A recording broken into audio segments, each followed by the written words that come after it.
सर्वांना नमस्कार. सर्वांचं माझ्या आजच्या नवीन व्हिडिओमध्ये आणि माझ्या युट्यूब चॅनलमध्ये मी मंजुषा हार्दिक स्वागत करते. हिमोग्लोबिन कमी असेल तर ॲनिमिया होतो हे तुम्हा सगळ्यांना माहितीच आहे. ॲनिमिया म्हणजे काय, तर रक्तातील हिमोग्लोबिनचं प्रमाण हे ठराविक मर्यादेपेक्षा कमी होणं, त्याला ॲनिमिया म्हटलं जातं. परंतु रक्तातील हिमोग्लोबिनचं प्रमाण ठराविक पातळीपेक्षा अधिक वाढणं हे देखील आपल्या शरीरासाठी धोकादायक आहे आणि त्याला पॉलिसायथिमिया असं म्हटलं जातं. या पॉलिसायथिमिया विषयीच माहिती आपण आजच्या व्हिडिओमध्ये करून घेणार आहोत. व्हिडिओ माहितीपूर्ण असणार आहे, त्यामुळे व्हिडिओ पूर्ण पहा. तर पॉलिसायथिमिया म्हणजे काय, तर रक्तातील हिमोग्लोबिनचं प्रमाण अधिक प्रमाणात वाढणं. अधिक म्हणजे किती, तर स्त्रियांमध्ये हिमोग्लोबिनचं प्रमाण हे 12 ते 15 ग्रॅम्स पर डेसिलिटर इतकं असणं हे नॉर्मल मानलं जातं, तर पुरुषांमध्ये हेच प्रमाण 15 ते 17 ग्रॅम्स पर डेसिलिटर इतकं असणं हे सामान्य मानलं जातं, नॉर्मल मानलं जातं. परंतु ज्यावेळी हे प्रमाण कमी होईल किंवा हेच प्रमाण वाढेल, हिमोग्लोबिनचं रक्तातील प्रमाण कमी होईल किंवा वाढेल, तर ते दोन्हीही आपल्या शरीरासाठी धोकादायक आहे, घातक आहे आणि हे दोन्हीही एक प्रकारच्या आजाराचे संकेत आहेत. तर आता हिमोग्लोबिनचं रक्तातील प्रमाण ज्यावेळी वाढतं, त्या कशामुळे वाढतं, त्यामुळे काय धोके संभवतात ते आपण पाहूयात. हिमोग्लोबिनचं रक्तातील प्रमाण वाढण्यामागे पहिलं कारण म्हणजे फुफ्फुसांचे जर काही आजार असतील, क्रोनिक पल्मनरी डिसीज यासारखे काही आजार असतील, म्हणजे अनेक वर्षापासून तुमच्या फुफ्फुसांना काही इन्फेक्शन असेल, तर अशा केसेसमध्ये देखील तुमच्या शरीरातील हिमोग्लोबिनचं प्रमाण वाढलेलं आढळतं. दुसरं म्हणजे जर तुम्ही कमी प्रमाणात पाणी पित असाल, डिहायड्रेशन होत असेल, तर त्यामुळे देखील तुमचं रक्त घट्ट होतं आणि त्यामुळे रक्त घट्ट झाल्यामुळे रक्ताचा पुरवठा शरीरातील सर्व अवयवांना व्यवस्थित न झाल्यामुळे, रक्ताभिसरण अफेक्ट झाल्यामुळे तुमच्या शरीरातील हिमोग्लोबिनचं प्रमाण वाढू शकतं. कारण शरीराला असा मेसेज जात असतो की तुमच्या सर्व अवयवांना ऑक्सिजनचा पुरवठा होत नाहीये आणि ऑक्सिजनचा पुरवठा रेग्युलेट करण्यासाठी, ऑक्सिजनचा पुरवठा सगळ्या अवयवांना करण्यासाठी आपल्या शरीरातील हिमोग्लोबिनचं प्रमाण वाढत असतं. यानंतर तिसरं कारण म्हणजे जर तुम्ही धूम्रपान करत असाल, स्मोकिंग करत असाल, तर स्मोकिंगमुळे देखील हिमोग्लोबिनचं रक्तातील प्रमाण वाढू शकतं.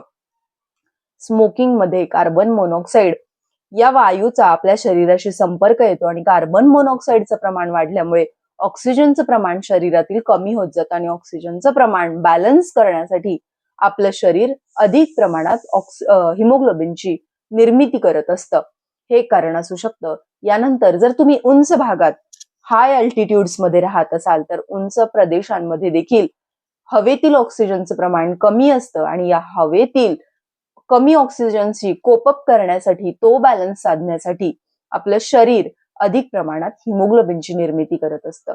तुम्हाला हृदयाचे काही जन्मजात आजार असतील, जर तुमच्या हृदयाच्या कुठल्याही कप्प्यामध्ये शुद्ध रक्त, अशुद्ध रक्त यांचं मिक्सिंग होत असेल, ते दोन्ही एकत्र होत असतील, तर त्यामुळे देखील तुमच्या शरीरातील हिमोग्लोबिनचं प्रमाण अधिक असण्याचा धोका संभवतो. यानंतर पॉलिसायथिमिया विरा हा एक दुर्मिळ आजार आहे. या दुर्मिळ आजारामध्ये कायम शरीरातील हिमोग्लोबिनचं प्रमाण ठराविक मर्यादेपेक्षा वाढलेलं असतं, जे आपल्या शरीरासाठी धोकादायक आहे. मग डॉक्टर अशा वेळेस काय करतात, तर नियंत्रित पद्धतीने शरीरातील काही रक्त काढून घेत असतात. याला पॉलिसायथिमिया विरा असं म्हटलं जातं. तर यापासून वाचण्यासाठी, हिमोग्लोबिनचं प्रमाण नियंत्रणात राहावं यासाठी तुम्ही काय कराल, तर पाणी भरपूर पिणं हे सगळ्यात जास्त महत्वाचं आहे. डिहायड्रेशन कुठल्याही प्रकारे तुमचं होऊ नये. तुम्ही दिवसातून 2 ते 3 लिटर पाणी पिलंच पाहिजे. यानंतर तुम्ही धूम्रपान टाळलं पाहिजे. स्मोकिंग हे पूर्णपणे बंद केलं पाहिजे. यामुळे देखील तुम्हाला चांगला रिझल्ट मिळू शकतो. यानंतर शरीराला ऑक्सिजनचा पुरवठा योग्य प्रमाणात व्हावा, रक्ताभिसरण व्यवस्थित व्हावं, यासाठी तुम्ही दररोज योगा, प्राणायाम, व्यायाम केला पाहिजे. चालणे हा व्यायाम केला पाहिजे. त्यामुळे शरीरात रक्ताभिसरणाची जी क्रिया आहे ती व्यवस्थित होईल आणि शरीराला रक्त पुरवठा चांगल्या प्रमाणात होईल. यानंतर तुम्ही पालेभाज्या, फळं याचा समावेश तुमच्या आहारात ठेवला पाहिजे. आयर्न सप्लिमेंट्स तुम्ही बाहेरून घेणं टाळा, कारण तुमच्या शरीरात ऑलरेडी आयर्न भरपूर प्रमाणात आहे, हिमोग्लोबिन अधिक प्रमाणात आहे, तर बाहेरून कुठलेही आयर्न सप्लिमेंट्स घेऊ नका.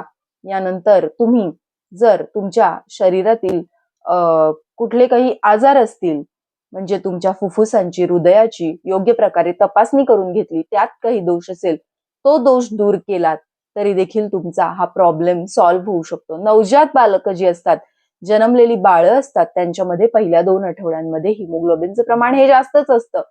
त्यांचं हिमोग्लोबिन अगदी 20-21 एवढं देखील असू शकतं. त्यामध्ये कुठलीही घाबरण्याचं कारण नाही.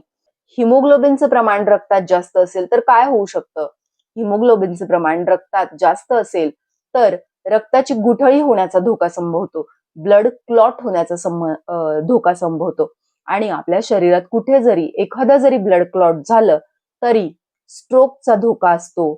पक्षाघातासारखे म्हणजे पॅरालिसिस सारखे आजार होऊ शकतात.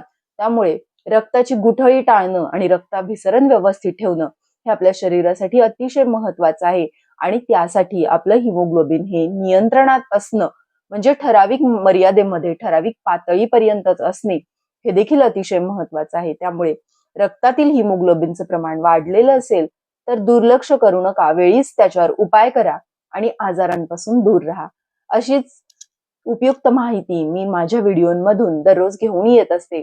असेच माहितीपूर्ण व्हिडिओज पाहण्यासाठी माझ्या चॅनलला सबस्क्राईब नक्की करा. व्हिडिओ आवडला असल्यास लाईक, शेअर आणि कमेंट करायला विसरू नका. थँक्यू.